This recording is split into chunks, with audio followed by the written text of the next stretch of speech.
Muito boa tarde, está no ar mais um Rede Notícia em transmissão simultânea da TV Horizonte no canal 30.1, na América FM nos 107,1 e também na Cultura M nos 830 kHz, agora em Belo Horizonte, meio-dia, 1 minuto. Muito prazer, eu sou André Santos e hoje com a companhia do meu colega Raul Mariano. Seja bem-vindo, Raul, bom dia. Muito obrigado, André, bom dia. Eu sou Raul Mariano, muito bom estar na sua companhia. A partir de agora, os principais assuntos do dia de forma dinâmica para te deixar muito bem informado. E eu quero te chamar para você participar com a gente nas nossas redes sociais. Para isso, é só a gente poder acompanhar o Rede Notícia não só na TV e no rádio, mas também no YouTube. Já acessou o nosso canal? Então entra lá, Rede Notícia TVH. Rede Notícia TVH. E você também pode seguir a gente no Instagram, no TV Horizonte Oficial e também no Rádio América Oficial. Ó, para você ter noção, nosso Rede Notícia TVH já está chegando a quase 5 mil inscritos e eu conto com a sua ajuda para a gente subir cada vez mais na grande rede na internet. E a gente começa o Rede Notícia de hoje falando sobre o retorno do prefeito Álvaro Damião a Belo Horizonte. Damião, que integrava uma comitiva de prefeitos e outras autoridades políticas brasileiras em uma visita a Israel, deixou a Arábia Saudita em direção ao Brasil nesta terça-feira. A previsão é que o chefe do Executivo Municipal chegue à capital mineira nesta quarta-feira. E de acordo com o próprio prefeito, o voo em um jato particular saiu do Oriente Médio às 3h30 no horário de Brasília, 9h30 no horário local.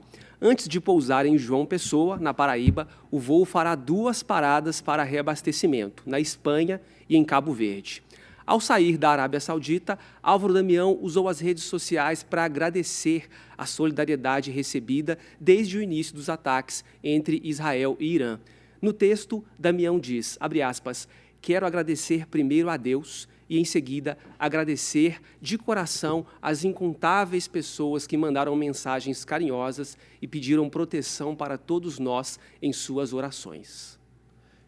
E enquanto o prefeito retorna a Belo Horizonte, profissionais da rede municipal de ensino da capital mineira realizam na tarde desta terça-feira uma nova assembleia para discutir os rumos da greve da categoria que já dura 12 dias. Havia uma indicação dada pelo presidente da Câmara Municipal, o vereador Juliano Lopes, que é o atual prefeito em exercício da capital, de que uma nova rodada de negociações seria realizada entre representantes da prefeitura e do movimento grevista, mas de acordo com o Sindicato dos Trabalhadores em Educação da Rede Pública Municipal de Belo Horizonte, o Sindirede BH, essa reunião não aconteceu. Desde o início da tarde de ontem, profissionais da educação fazem uma vigília em frente à sede da Prefeitura de Belo Horizonte, na Avenida Afonso Pena, no hipercentro da capital, em protesto. A greve tem como principais reivindicações o reajuste salarial com base na recomposição do piso nacional do magistério, a redução do número de estudantes por turma, a recomposição do quadro de professores, especialmente nas escolas de educação infantil. É bom que a gente possa lembrar que hoje, aqui no Rede Notícias, no nosso quadro de entrevistas, a partir de meio-dia e meio, a gente recebe a diretora do Sindirede BH, Vanessa Portugal. Ela vai falar um pouco sobre como andam essas negociações e a gente já está conversando também com a Prefeitura de Belo Horizonte para poder trazer um representante da Prefeitura para falar o lado da Prefeitura, como manda o bom jornalismo, para que você que está vendo a gente na TV Horizonte, nos ouvindo nas rádios América e Cultura, ter toda a noção do panorama como um todo dessa greve da educação em Belo Horizonte. Olha só, gente, vamos falar um pouquinho de saúde. Vacinas de Belo Horizonte não vão mais passar pelo governo de Minas. O repórter Nilton Lopes tem os detalhes.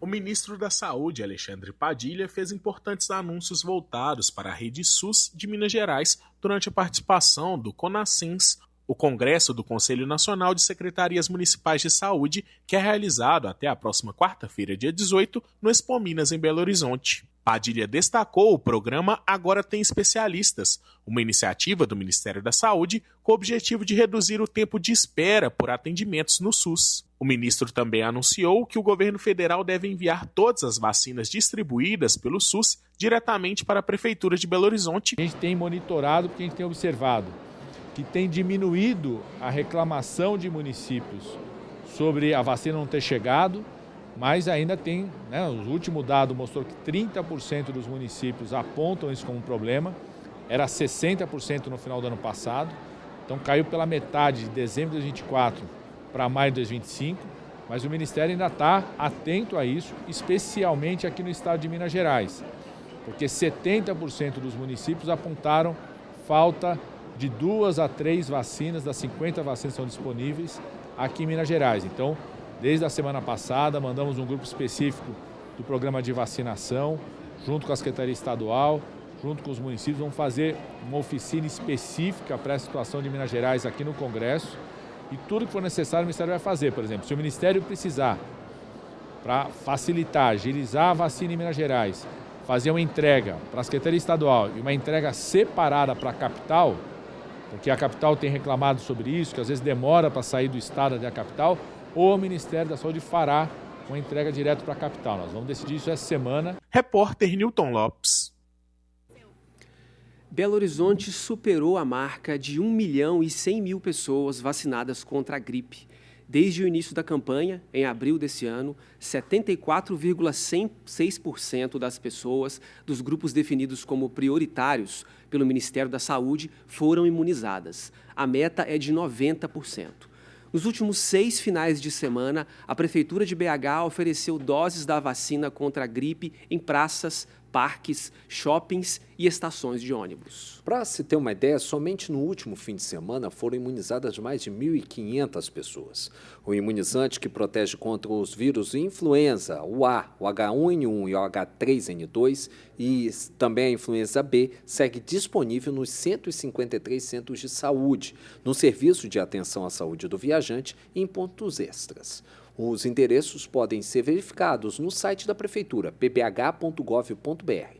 Para receber a dose, basta ir a um dos locais de vacinação e apresentar um documento de identificação com foto, e o cartão de vacinação. Agora, só para a gente falar também sobre esse anúncio do ministro Eliseu Padilha.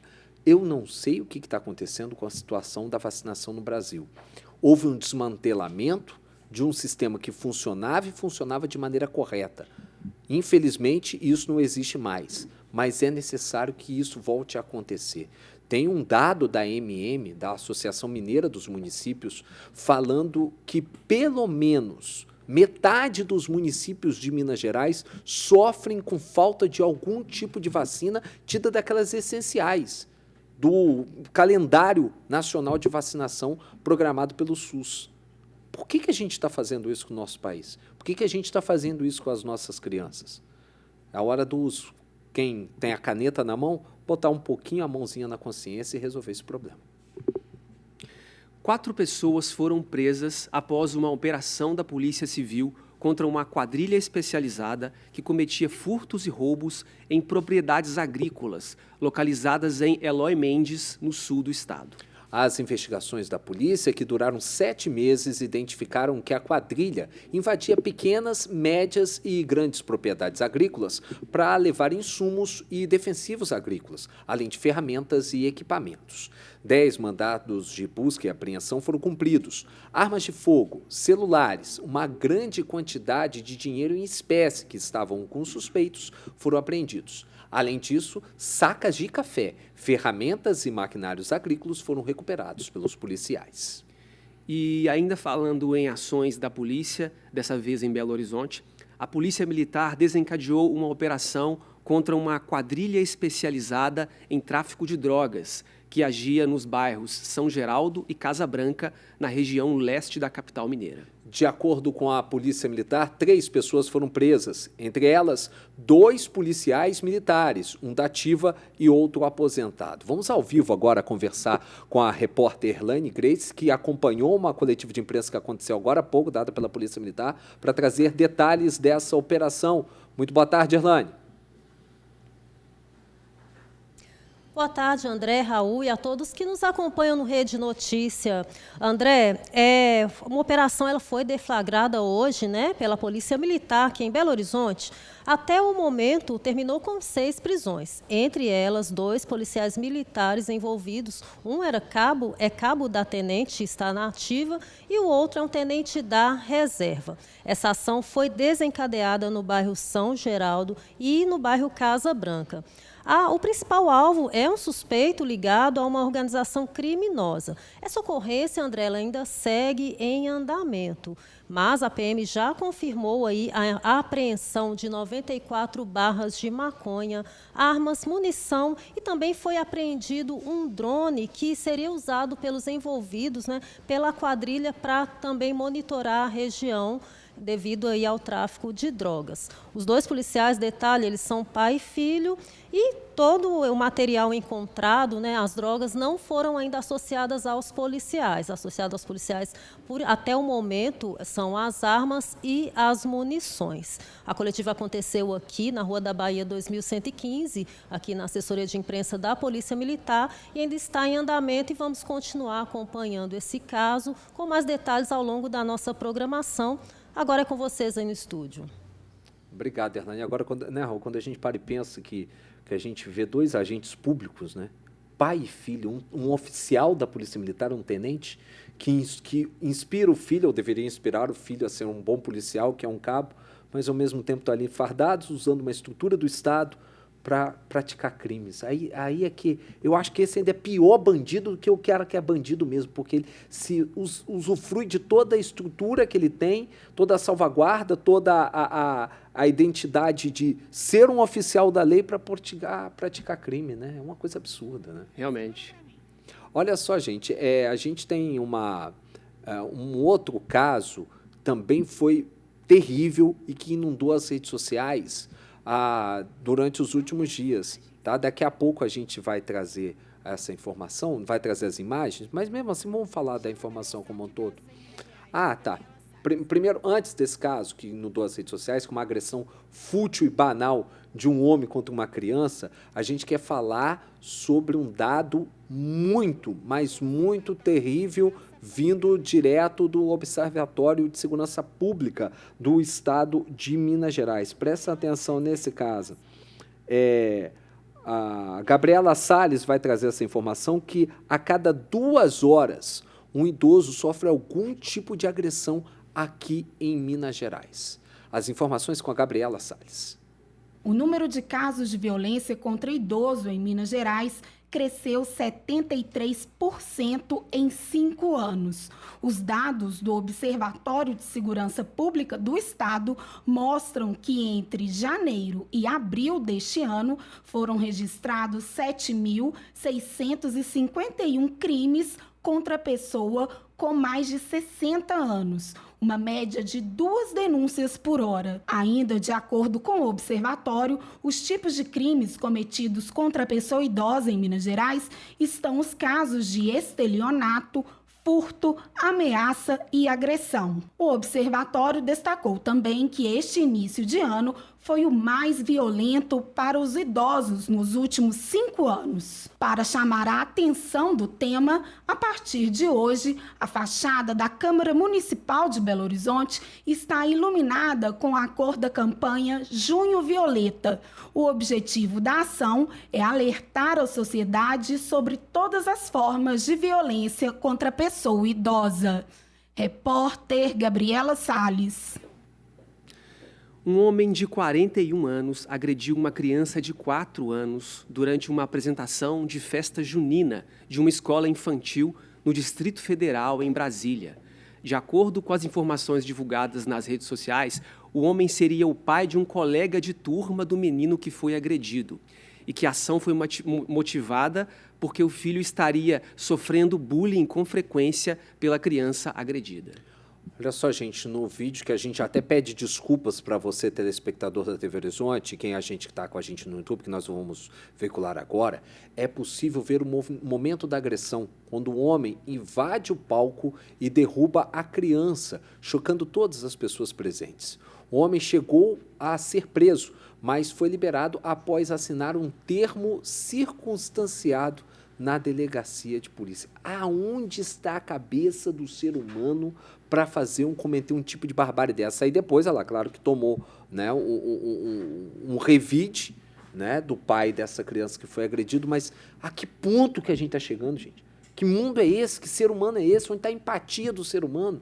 Para poder parar para pensar, se eu sei que meu filho está sofrendo bullying, o primeiro passo que eu tenho que fazer é procurar a escola que essa criança está matriculada e levar essa reclamação, fazer uma reunião com o pai. Agora, pegar e agredir um adulto, agredir uma criança, é completamente descabido. Não dá para entender, não. A gente vai para um rápido intervalo e voltamos daqui a pouco falando da visita do governador Romeu Zema à China. Agora em Belo Horizonte, 12h17.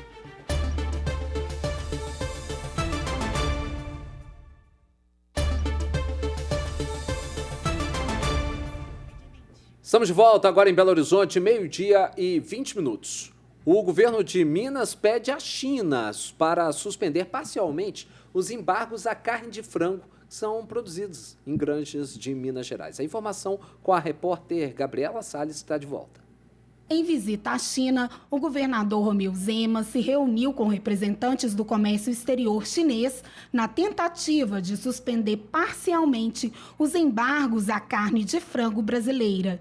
Durante o encontro, Zema apresentou dados para comprovar a segurança da carne produzida em Minas Gerais. O governador destacou ainda que todas as medidas de biossegurança estão sendo rigorosamente adotadas. O governo chinês demonstrou abertura ao diálogo e se comprometeu a levar ao alto escalão as informações e a solicitação de suspensão parcial apresentadas pelo governo de Minas. A expectativa é que as negociações possam flexibilizar as restrições, possivelmente com a adoção de regionalização, permitindo a retomada das exportações de regiões isoladas e não afetadas pela ocorrência do vírus da gripe aviária no Brasil. Repórter Gabriela Salles. O governador Romeu Zema destacou as ações realizadas no primeiro dia em visita à China. Concluído o nosso primeiro dia aqui na China. Nosso primeiro encontro foi com o ministro do Comércio, aonde nós tratamos de muitas oportunidades que Minas Gerais e China têm em comum. Depois fomos ao Vale do Silício aqui da China, aonde vimos muita coisa sobre inteligência artificial que pode ser aplicada na área de energia, de saúde, de segurança pública. E, por fim, atração de investimentos. Conseguimos atrair mais de 200 milhões de reais, que vão gerar mais de 800 empregos no sul de Minas Gerais. E ainda uma ampliação numa fábrica de transformadores de equipamentos elétricos na região metropolitana, em valor ainda a ser definido. E ainda um assunto importante para Minas Gerais, o presidente do Senado Federal, o senador Davi Alcolumbre, do União Brasil do Amapá, incluiu 58 vetos do presidente Luiz Inácio Lula da Silva para serem analisados na pauta de votação da sessão conjunta entre Câmara e Senado, que está marcada para esta terça-feira. Entre esses vetos estão os relacionados ao Programa de Pleno Pagamento da Dívida dos Estados, o PROPAG.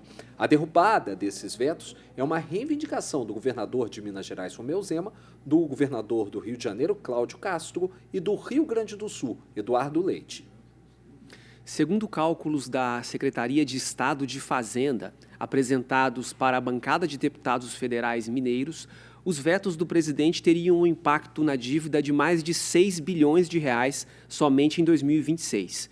Por outro lado, o Propag original, sem os vetos, teria um impacto de 2 bilhões e 800 milhões de reais. É muita diferença e é muito importante para o próprio governo a derrubada desses vetos, porque realmente, sem eles, aí realmente o Propag fica ainda mais interessante. Uma outra informação sobre o Propag, o governo de Minas Gerais está enviando hoje um ofício à Secretaria do Tesouro Nacional para que se possa se ter uma resposta sobre uma possível avaliação prévia de todos os ativos que Minas Gerais está colocando à disposição para o governo federal a serem federalizados e serem usados como parte do pagamento da entrada do Propag, aqueles famosos 20%.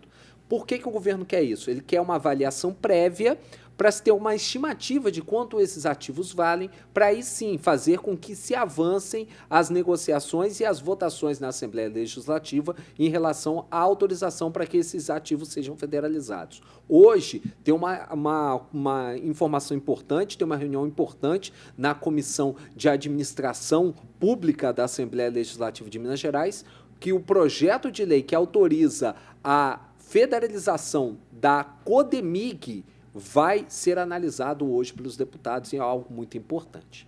Olha só, gente, com placar de 346 votos a favor e 97 contra, a Câmara dos Deputados aprovou a urgência para cancelar a tramitação do decreto do governo federal que altera as regras do IOF, o Imposto sobre Operações Financeiras.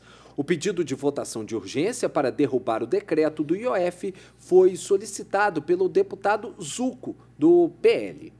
E na semana passada, o governo federal apresentou as regras do IOF que tinham como medida o aumento na taxação das apostas eletrônicas, as chamadas bets, de 12% para 18%, das fintechs, de 9% para 15%, e a taxação das letras de crédito imobiliário e letras de crédito do agronegócio, títulos que atualmente são isentos de imposto de renda. O presidente da Câmara, Hugo Mota, aproveitou a aprovação da derrubada do decreto para mandar um recado ao ministro da Fazenda, Fernando Haddad, dizendo que o resultado da votação seria uma resposta do país que não aguenta mais aumentos de impostos. A Polícia Federal concluiu a investigação sobre a ABIN paralela e pediu o indiciamento do ex-presidente Jair Bolsonaro, do filho dele, o vereador pelo Rio de Janeiro, Carlos Bolsonaro, e do deputado federal, também pelo Rio de Janeiro, Alexandre Ramagem, do PL, e outras 35 pessoas que faziam parte do esquema de espionagem ilegal. Luiz Fernando Correia, que é o atual diretor da Agência Brasileira de Inteligência e delegado da Polícia Federal, também está entre os envolvidos no esquema. De acordo com a PF, o grupo formado por policiais, servidores e funcionários da ABIN se juntou em uma organização criminosa para monitorar pessoas e autoridades públicas invadindo celulares e computadores durante a gestão Bolsonaro.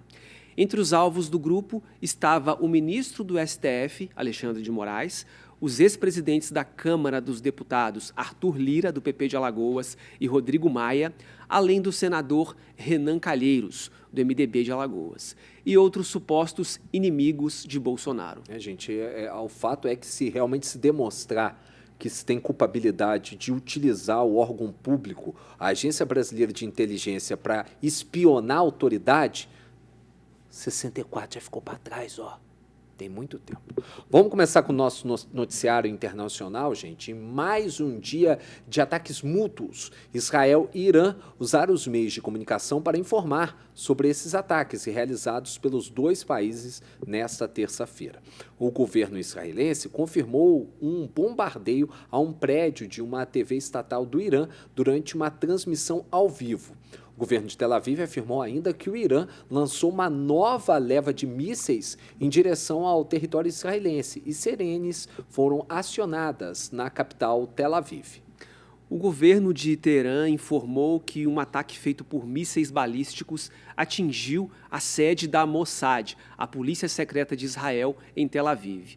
Diversas explosões são ouvidas nas regiões leste e norte da cidade de Isfahan, localizada a aproximadamente 400 quilômetros de distância da capital Teherã. As informações são da agência iraniana MER.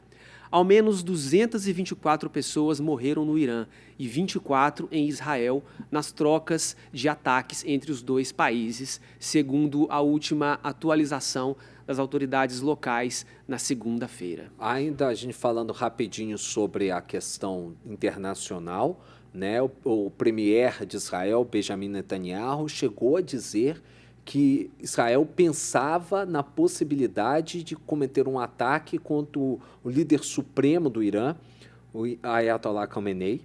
E isso, se acontecer, é algo assim sem precedentes. Eu acho que seria uma burrice de Israel extrema. E o presidente Donald Trump dos Estados Unidos, ele chegou a abandonar a reunião de cúpula do G7 e fazer um tweet, né, usando as redes sociais, né, a Truth, na verdade, para informar que Teherã deveria ser evacuada completamente. A esperar o que a gente tem que ver sobre isso, porque essa escalada é muito, mas muito perigosa para o mundo como um todo. Agora, 12:29, nós vamos para um breve intervalo e na volta a gente conversa com a diretora do Sindirede, Vanessa Portugal, sobre a greve dos profissionais da educação em Belo Horizonte. Daqui a pouco, depois do intervalo.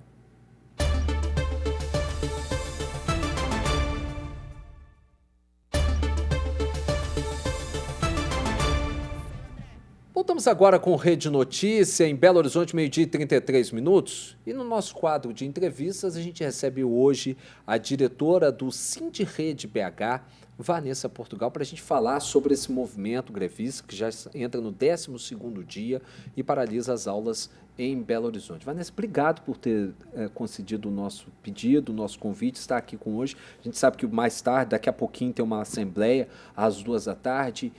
E como que a gente pode prever o que vai acontecer hoje?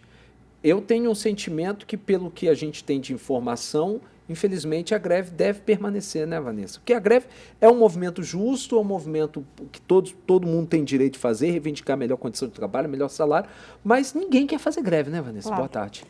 Boa tarde, eu que agradeço a oportunidade em nome do conjunto dos trabalhadores em educação da Rede Municipal de Ensino de Belo Horizonte.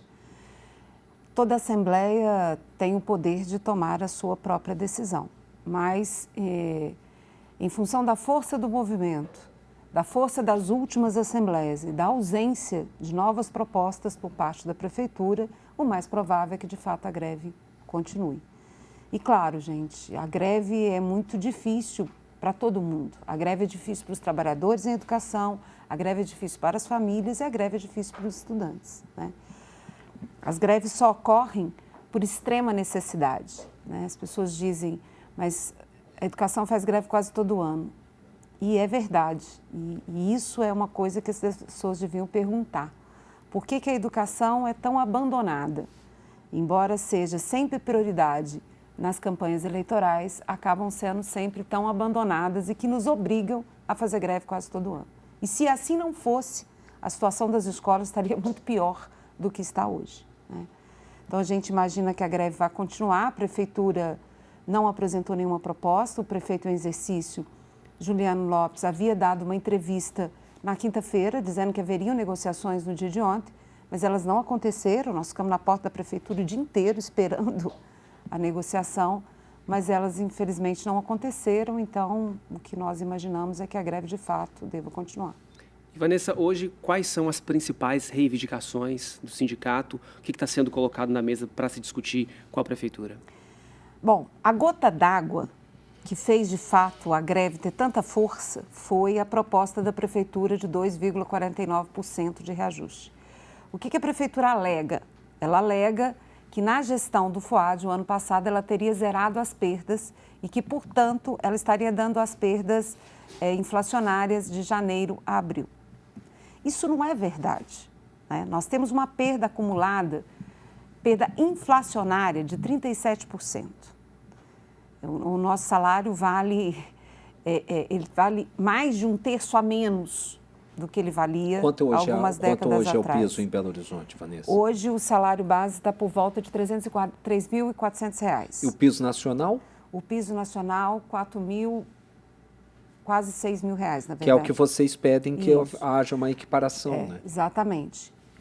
Mas é mais do que isso, porque veja, quando o piso foi instituído, Belo Horizonte pagava o valor integral do piso para o primeiro nível da carreira, que era para o trabalhador de nível médio, e um trabalhador com curso superior ganhava 45% a mais do que esse valor do piso. Hoje, só do governo Calil para cá, a diferença entre os índices de reajuste do piso e o índice de reajuste do nosso salário está em 47%. Esses números parecem estrondosos, mas é porque eles são estrondosos, né? A diferença é muito grande, né? Então, Belo Horizonte faz um mecanismo similar a de outros lugares, que é transformar o piso em teto, né? E para fazer isso, desde 2020 para cá, tem reduzido o potencial de valorização da carreira do magistério. Então, o que a gente está pedindo hoje? Que a Prefeitura reconheça os reajustes do piso salarial nacional. Nós não estamos pedindo isso do nada. Nós pedimos isso porque Belo Horizonte tem um aumento de receita sucessivo. De 2018 até agora, a receita de Belo Horizonte subiu mais de 80%, mais do dobro da inflação do período, certo? A Prefeitura tem um aumento na arrecadação do Fundeb, que é uma receita própria para a educação, que é similar ao reajuste do piso salarial nacional do magistério. Então, quando a gente discute que tem que ter uma vinculação das nossas recomposições salariais com o reajuste do piso, é porque existe uma lógica em torno disso, né? Então, esse ano, o reajuste do piso foi 6,27%. A inflação foi mais de 5% na cidade de Belo Horizonte. E o prefeito diz que é 2,49%. Mas, além disso, e eu vou encerrar, existem outros problemas graves. É isso que eu queria colocar. Ontem mesmo nós mostramos uma matéria aqui feita pelo nosso repórter Newton Lopes, mostrando a situação precária em uma das EMEIs que foi, pelo menos, celebrada ou alardeada ou propagandeada durante as eleições como a EMEI mais perfeita de Belo Horizonte, que era o Colégio Imaculada Conceição. E uma série de problemas que a gente tem nessa EMEI.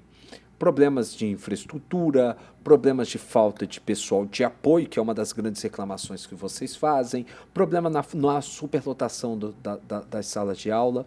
Isso é um desses grandes entraves e um dos grandes problemas que vocês gostariam, não é só a questão de reposição salarial, mas também uma melhor condição de infraestrutura e de pessoal docente para trabalhar, Vanessa? Sim, o que a gente tem dito? Primeiro, a questão do número de estudantes nas salas de aula.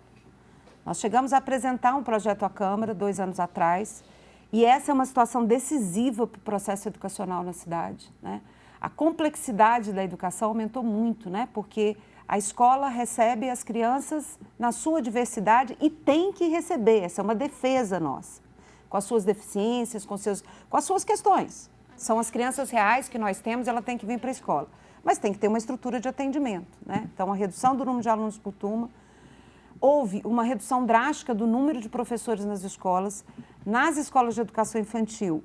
Terminou o ano de 2024 com um número de professores, no início do ano, houve uma redução drástica desse número de professores, então falta professores dentro das escolas.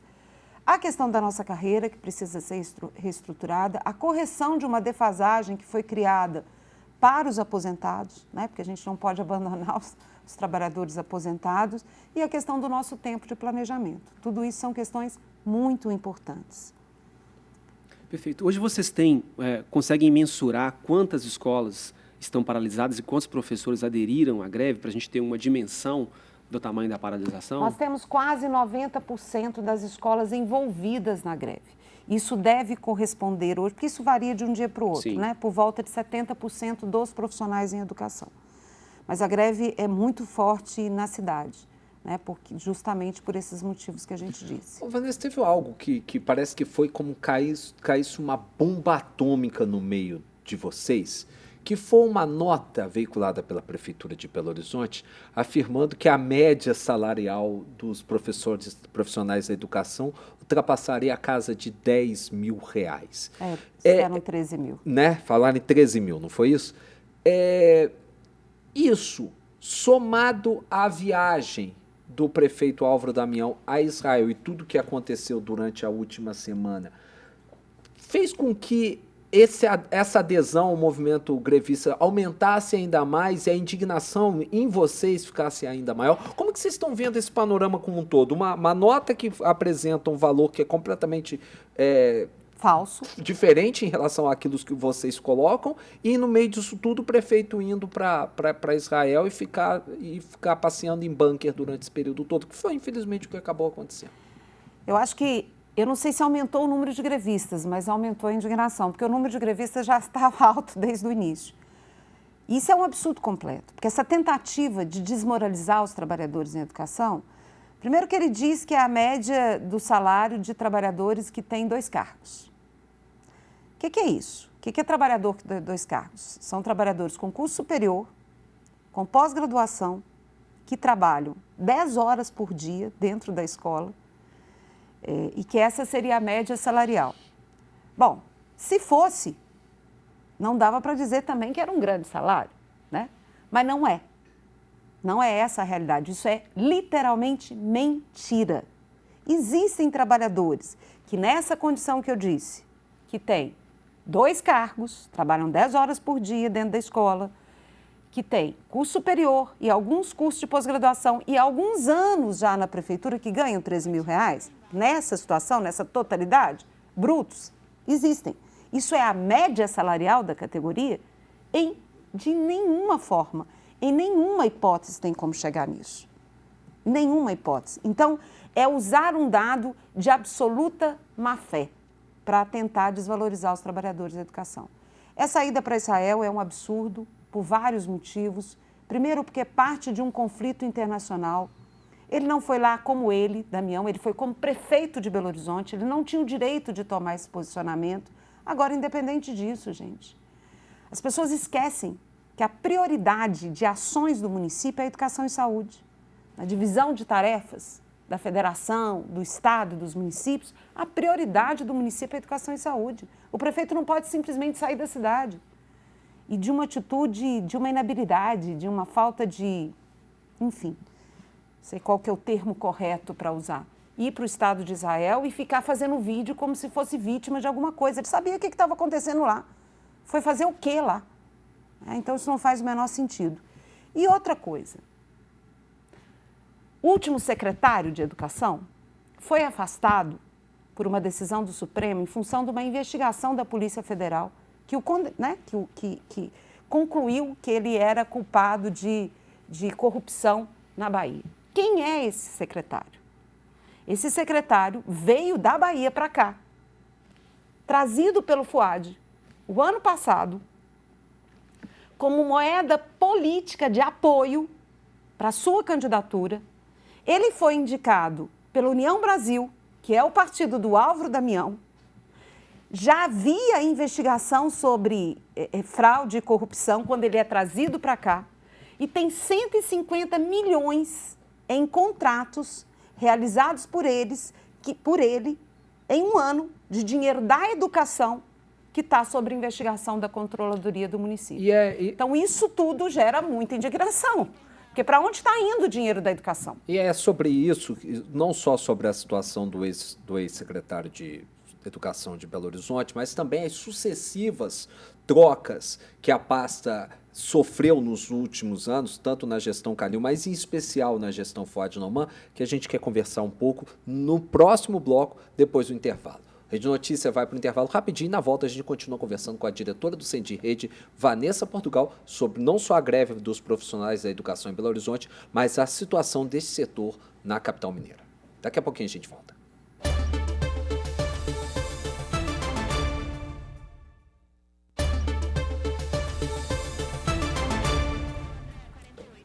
Estamos de volta aqui no Rede Notícia, agora em Belo Horizonte, 12h e 48 minutos. A gente continua a conversa com a diretora do Sendirrede BH, Vanessa Portugal, sobre a greve dos profissionais da educação em Belo Horizonte, mas também sobre a situação do setor como um todo.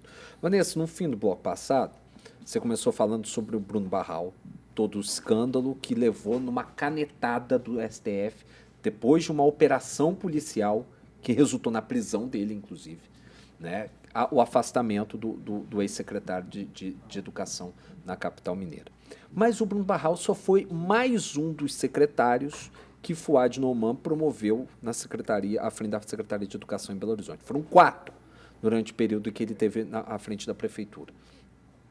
Isso dá para entender vocês como falta de rumo ou mesmo, tipo assim, usa a educação como moeda de troca e deixa arder, deixa para lá, é isso mesmo?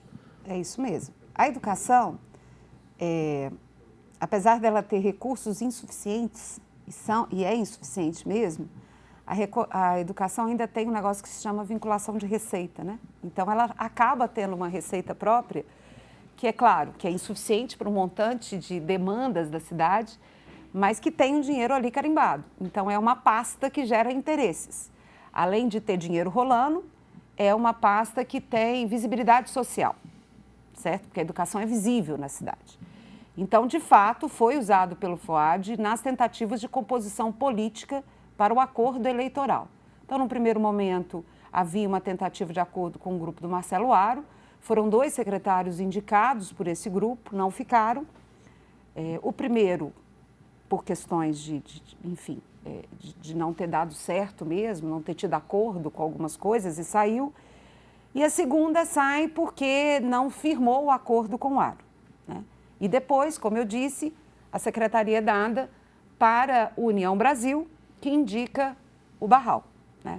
E essa troca de favores, ela é muito prejudicial para a educação, porque, na verdade, nós vivemos uma situação na cidade em que o dinheiro da educação tem sido usado para coisas muito estranhas ao processo educacional, às necessidades diretas da escola, que mesmo que não sejam ilegais, são imorais.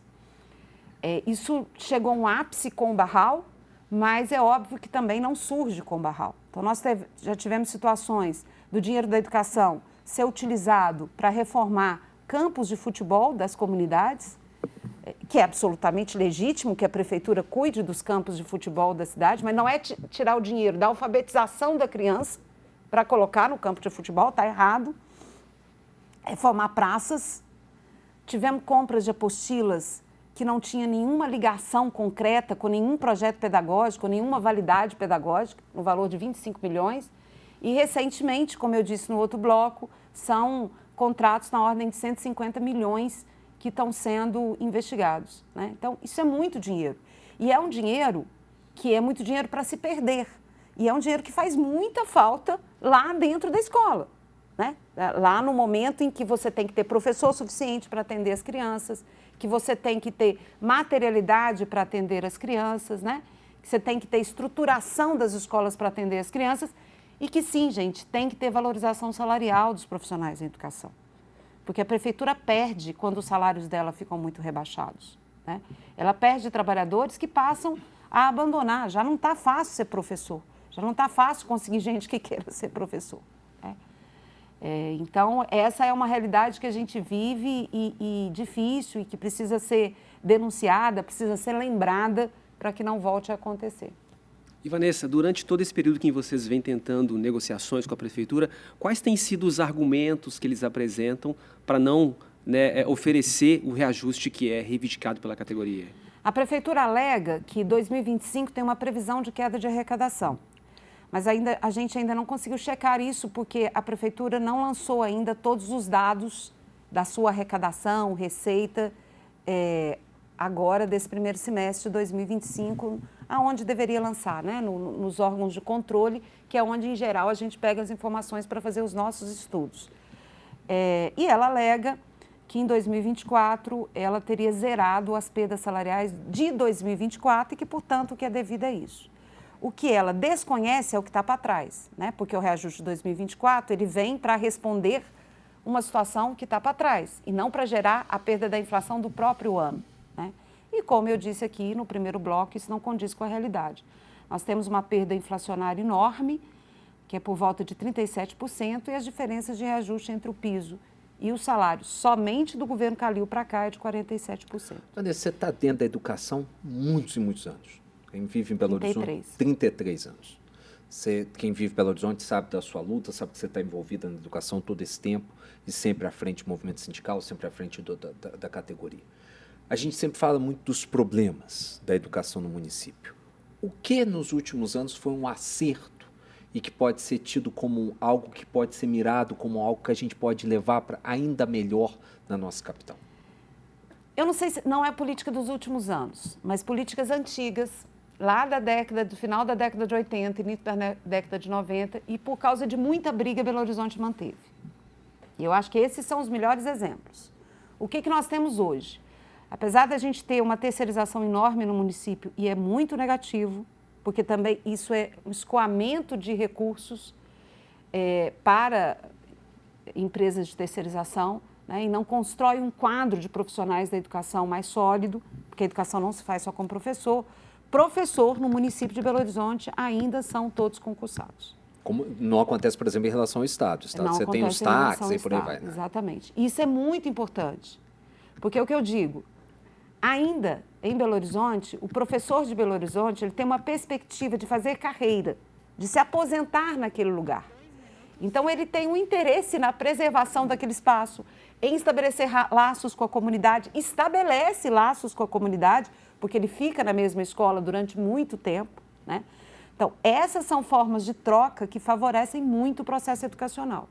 E Belo Horizonte sempre foi uma rede muito dinâmica e com uma discussão política muito importante. Então, desde a eleição de diretores lá atrás, que foi uma conquista, na verdade, as escolas de Belo Horizonte fizeram a eleição antes que isso se tornasse lei, né?